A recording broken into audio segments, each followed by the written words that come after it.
Dans la fabrique d'une nation, si on revient un peu sur l'histoire de Djibouti, Djibouti acquiert son indépendance en 77. Donc dès 77 jusqu'aux années 90, il fallait consolider la cohésion du pays. Et donc les principales préoccupations étaient de renforcer la cohésion et de faire en sorte qu'il y ait une stabilité dans le pays, d'autant plus que nous sommes dans une région qui est instable. Et donc les premières actions du gouvernement successif a été de renforcer la cohésion nationale pour permettre à ces pays de se développer.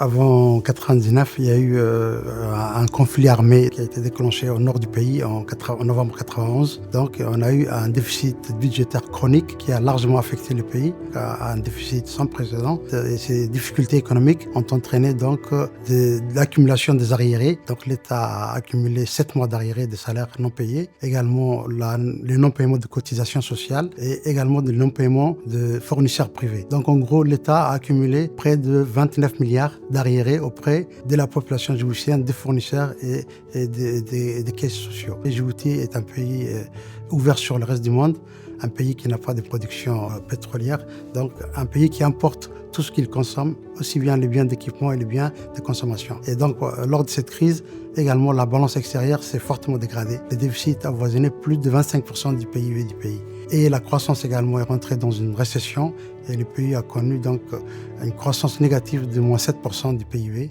chose qu'on n'a jamais connue. Donc avec les institutions financières de Bretton Woods, on a signé ce qu'on appelle une FASER, Facilité d'ajustement structurel, et en contrepartie, ils ont insufflé des crédits et ils ont également demandé qu'on suive des réformes institutionnelles et structurelles de notre économie. Donc ces réformes, en gros, c'était il faut diminuer largement vos dépenses pour équilibrer les comptes publics. Donc l'État avait des choix, soit de licencier du personnel pour réduire la masse salariale, ce qui n'était pas faisable parce que nous sommes un petit pays et que le principal, plus de 80% des travailleurs ils travaillent auprès de l'État. Donc l'État a choisi de diminuer ce qu'on appelle les salaires indiciaires. Donc, par exemple, quelqu'un qui touchait 120 à 150 000 francs Djibouti se retrouvait autour de 80 000 francs. Donc, un effort consenti par la population. Ce qui va donc lourdement affecter le pouvoir d'achat de la population et donc des mesures qu'on devait appliquer pour bénéficier de l'aide extérieure. Et au bout de 3 ans, l'économie a commencé à se redresser et au début 1999, on a connu une légère croissance de 0,1% du PIB. Et cette période coïncide effectivement avec l'arrivée au pouvoir du président M. Ismaël Omar Guelleh en 1999. Et depuis 1999, des réformes très importantes ont été mises en place pour effectivement capitaliser ces nouveaux environnements, faire en sorte que Djibouti soit le débouché naturel de l'Éthiopie. Donc c'était une opportunité à en tirer un bénéfice. Et donc pour en tirer un bénéfice, il fallait moderniser les entreprises, le secteur des entreprises publiques, il fallait moderniser l'administration. Donc des chantiers énormes se sont ouverts afin de mettre ces pays sur le chemin du développement. Et nous sommes dans cette trajectoire de modernisation pour permettre à ces pays de profiter de cette opportunité. En avril 1999, avec l'arrivée du président Ismaël Omar Guelleh au pouvoir, qu'il hérite d'une situation qui n'est pas aisée, donc le pays qui connaît des difficultés économiques sans précédent, un budget qui est déséquilibré, le pays qui est sous ajustement structurel, et donc des mesures très dures qui impactent directement la population, avec la baisse du niveau des salaires, et l'économie donc qui ne tourne pas, les fournisseurs qui ne sont pas payés, qui ne font pas confiance au bon de commande de l'État. Donc toute l'économie s'arrête et la machine est grippée. Donc il faut relancer la machine. Alors il y a eu des tables rondes qu'on a organisées à Genève, d'autres aux États-Unis, à Djibouti. Donc pour faire appel aux bailleurs de fonds traditionnels, mais également aux pays amis pour qu'ils nous aident. Il y a un écosystème à mettre en place.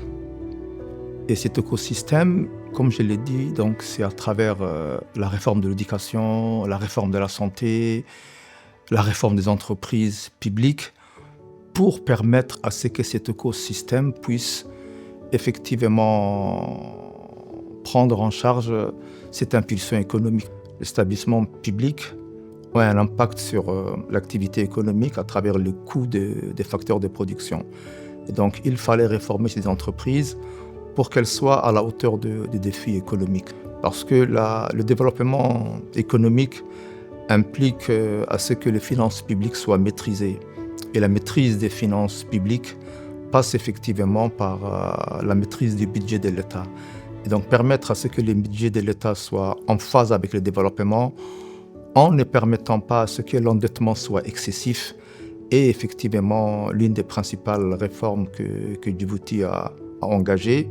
Et récemment, donc en 2012-2013, Djibouti a réalisé son PFA, qui est le système d'information des finances publiques pour permettre à l'État d'améliorer sa gestion de finances publiques de manière à contrôler son budget. La maîtrise du budget permet à une meilleure impulsion de l'activité économique et toutes ces mesures, toutes ces petites contributions au développement économique permettent à l'économie de pouvoir se stabiliser et à permettre à ce que l'économie puisse croître de manière régulière. Au niveau des finances publiques, le président de la République a créé un gros ministère qui s'appelle à l'époque ministère de l'économie, des finances, de la planification, chargé de la privatisation.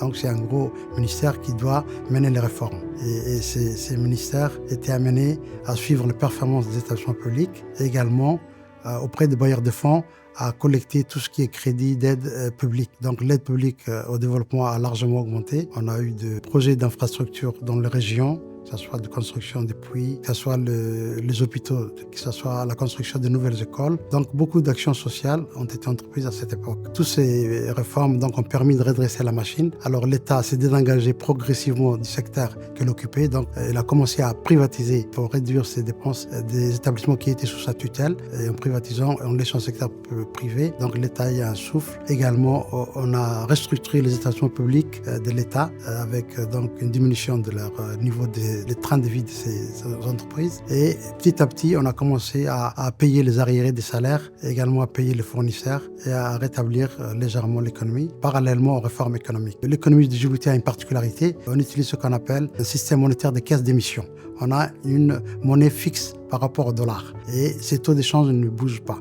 Donc pour que cette caisse d'émission marche, il faut qu'on ait assez de réserves convertibles par rapport au dollar. C'est-à-dire, dès qu'on injecte un franc djiboutien dans le marché, il faut qu'on dépose la contrepartie ce qu'on appelle en DTS, droit de tirage spéciaux. C'est un panier de biens, que ce soit en euros, en or ou en dollars, auprès d'une banque qui est aux États-Unis. Ces systèmes de caisse d'émission empêchent l'État de faire ce qu'on appelle de la planche à billets. C'est-à-dire l'État, s'il a besoin de l'argent, il ne peut pas imprimer. Il faut que l'économie reflète cet échange. Donc le seul instrument qui est auprès de l'État pour mener une politique économique, c'est l'instrument budgétaire. Cette croissance économique, elle ne pouvait subvenir qu'à partir du moment où les administrations se mettaient en phase. Et c'est quelque chose qui a permis à ce que les investisseurs fassent confiance au pays. C'est une première étape. La stabilité, la confiance dans la gouvernance du pays, ce sont des facteurs qui sont importants pour que les investisseurs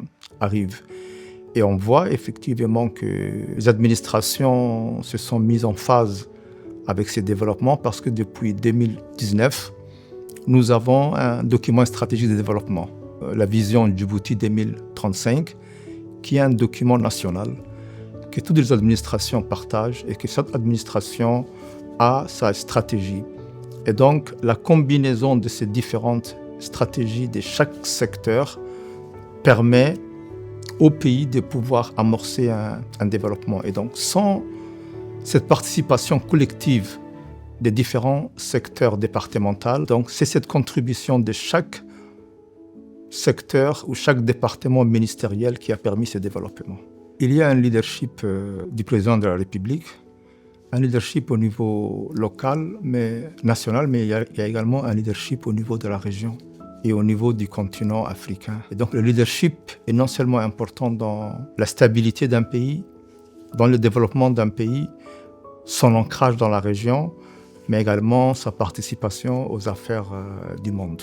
Durant cette dernière décennie, la croissance était à peu près à 6%. Et donc, c'était surtout des investissements au niveau des infrastructures. Et ce sont ces activités derrière qu'il faut optimiser avec une plus forte participation du secteur privé, de manière à optimiser tous ces investissements qui sont faits, de manière à ce qu'il y ait plus de création d'emplois. Et donc, il faut une meilleure organisation du secteur privé. Il faut un accompagnement du secteur bancaire. Donc, il y a tout un écosystème à mettre en place en libéralisant l'activité économique. Djibouti est une économie libérale. Donc, en libéralisant l'activité économique, en renforçant le secteur privé, en coordonnant avec le public, de permettre à ce que le développement soit non seulement pérenne, mais qu'il profite à la population. Donc, il faut permettre un ruissellement du développement pour que l'ensemble de la population soit touchée. Les régions sont encore pas énormément impactées par cette croissance, mais cette plus grande intégration des régions dans le développement va permettre à ce que les régions tirent un meilleur avantage de ce développement qui est beaucoup plus centré sur la capitale. Alors, le président Ismaël Omar Guelleh, donc, depuis son arrivée au pouvoir en 1999, a entrepris beaucoup de réformes audacieuses. Il a rencontré également beaucoup de défis par rapport aux pays voisins qui avaient beaucoup de difficultés sécuritaires. Et ce n'était pas facile, donc, le cadre dans lequel il a été élu.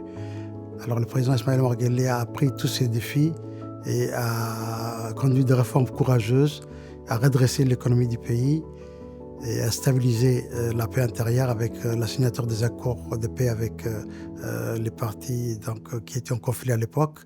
Également, il s'est projeté sur l'avenir en investissant beaucoup sur le secteur de l'éducation nationale, notamment sur la recherche et l'enseignement supérieur.